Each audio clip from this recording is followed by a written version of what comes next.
وقال الرسول یا رب، اللہ اکبر، وہ کیا ہی سچویشن ہوگی جب رسول اللہ صلی اللہ علیہ وسلم خود اللہ تعالیٰ سے مخاطب ہوں گے اور کہیں گے کہ یا رب ان قوم اتخذوا هذا القرآن مہجورا، میری اس قوم نے، کوئی شک نہیں، انہوں نے اس قرآن کو، هذا القرآن، اور یہاں اللہ نے لفظ هذا استعمال کیا، ذالک نہیں، جب آپ شروع سے قرآن مجید پڑھنا شروع کرتے ہیں سورہ بقرہ سے، الف لام میم ذالک الکتاب لا ریب فیہ، یہاں اللہ نے یہ نہیں کہا کہ ذالک القرآن، یہاں اللہ نے فرمایا ھذا القرآن، ھذا للقریب، یہ قرآن آپ کے بالکل پاس تھا، آپ کے بالکل سامنے تھا، لیکن تب بھی آپ نے اس کو سیریسلی نہیں لیا، اور پھر رسول اللہ صلی اللہ علیہ وسلم قیامت الدین اللہ سے شکایت کریں گے کہ میری قوم نے اس قرآن کو، نہ کہ اس قرآن کو، اس قرآن کو۔ اور ایک اور فائدہ بھی ہوا یہاں پہ لفظ ھذا استعمال کرنے کا، بلاغی فائدہ، کہ لفظ ھذا اس آیت میں کہ قرآن مجید کو قیامت الدین ہمارا شاہد گواہ بنا کر پیش کیا جائے گا، جیسے عدالت میں آپ گواہ لاتے ہو اور پھر ثبوت لاتے ہو، اور پھر ان ثبوتوں کی بنا پہ آپ کہتے ہو کہ یہ ثبوت ہے اور یہ انسان مجرم ہے، تو قیامت کے دن قرآن بذات خود ثبوت بن کے آئے گا۔ ہمارا مقدمہ پہلے ہی بہت برا ہوگا، اور پھر قرآن کو گواہ کے طور پہ، ثبوت کے طور پہ پیش کیا جائے گا، اور وکیل خود رسول اللہ صلی اللہ علیہ وسلم ہوں گے، اور وہ قرآن کی طرف اشارہ کر کے فرمائیں گے کہ ان لوگوں نے، میری اس قوم نے، انہوں نے قرآن کو مہجورن کیا، انہوں نے اس کو مہجورن لیا۔ حجر عربی زبان میں کہتے ہیں ترک شیئن، حجرتہ حجرن، یعنی ترکتہ، اغفلتہ، آپ نے کسی چیز کو سرے سے فراموش کر دیا، نظر انداز کر دیا، بہت پیچھے چھوڑ دیا۔ میرے خیال سے یہاں جو اردو بولنے والے بیٹھے ہیں ان کو ہجرت کا مطلب پتا ہوگا، ٹو مائگریٹ سم تھنگ، کسی چیز کو چھوڑ کر چلے جانا۔ اس آیت میں متروکن نہیں کہا گیا، متروکن کا مطلب ہوتا ہے پیچھے چھوڑ دینا، مہجورن کا مطلب ہوتا ہے کہ بہت پیچھے چھوڑ دینا۔ انہوں نے قرآن کو صرف چھوڑا نہیں، انہوں نے قرآن کو بہت بہت پیچھے چھوڑ دیا، وہ اس کے قریب بھی نہیں تھے، انہوں نے اس سے کہیں بہت دور ہجرت کر لی۔ اور میں آج اپنے آپ کو اور آپ سب کو یہ یاد دہانی کروانا چاہتا ہوں کہ جو کردار قرآن ہم سے مانگتا ہے، اگر ہم اس سے بہت دور ہیں، وہ کردار ہمارے اندر نہیں ہے، یہاں تک کہ ہم اس کی تلاوت بھی کر رہے ہیں، تو یہ بھی قرآن سے ہجرت کی نشانی ہے۔ ہم ابھی بھی قرآن سے بہت دور ہیں، یعنی ہم اس کی تلاوت کرنے کے باوجود بھی اپنے کردار میں کوئی تبدیلی نہیں دیکھتے، تو ہم اس سے بہت دور جا رہے ہیں۔ اور یہ بنی اسرائیل کی خصوصیت تھی۔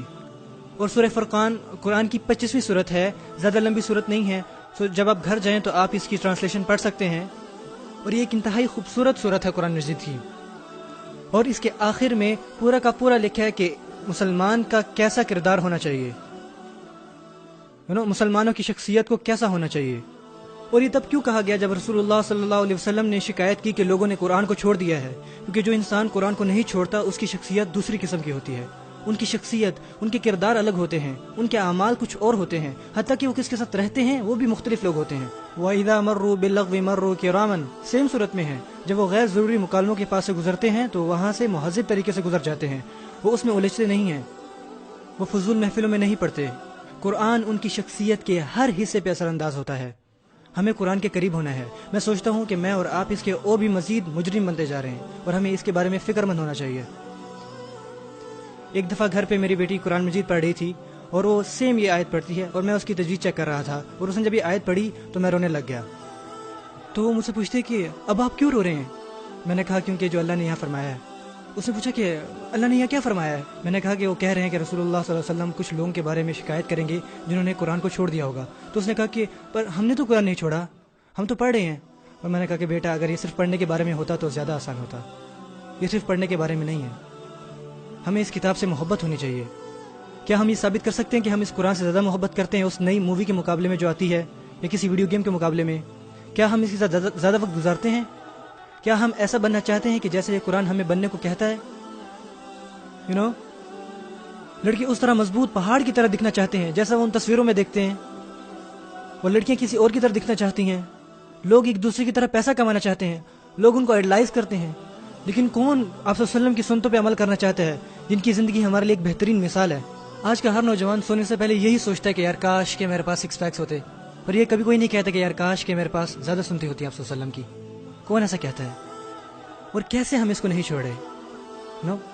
ہمیں ایسے لوگوں جیسا ہونا چاہیے جو قرآن کی طرف واپس آتے ہیں۔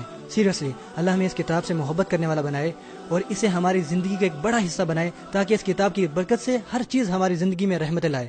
اللہ مسلمانوں کو اس کتاب کو سمجھنے کی توفیق دے جیسا کہ سمجھنے کا حق ہے، اور اللہ آپ کو بہتر والدین بننے کی توفیق دے جو اس کتاب سے محبت کرتے، اسے سمجھتے، بلکہ اپنے بچوں کو یہ پڑھانے کی صلاحیت رکھتے ہیں تاکہ آپ کے بچے قیامت کے دن آپ کے حق میں گواہی دے سکیں۔ اللہ مسجدوں اور مدرسوں کو جہاں یہ بچے قرآن حفظ کرتے ہیں انہیں نہ صرف یہ حفظ کروانے بلکہ انہیں اس کا ہر لفظ سمجھانے میں بھی مدد کرے، اور اس کے ساتھ زندگی گزارنے اور نماز میں نہ صرف اپنی زبانوں سے بلکہ اپنے دل سے پڑھنے کی توفیق عطا فرمائے۔ اللہ ہمیں ان لوگوں میں سے بنائے جو واقعی قرآن کے ساتھ جیتے ہیں اور قرآن ان کے دل میں موجود رہتا ہے۔ بل ہوا آیات بینات فی صدور الذین اوتوا العلم، یہ آیات ہیں جو ان کے دلوں میں رہتی ہیں جنہیں علم عطا کیا جاتا ہے۔ اللہ ہمارے دلوں میں اسے پیوست کر دے۔ بارک اللہ لی ولکم فی القرآن الحکیم۔ والسلام علیکم ورحمۃ اللہ وبرکاتہ۔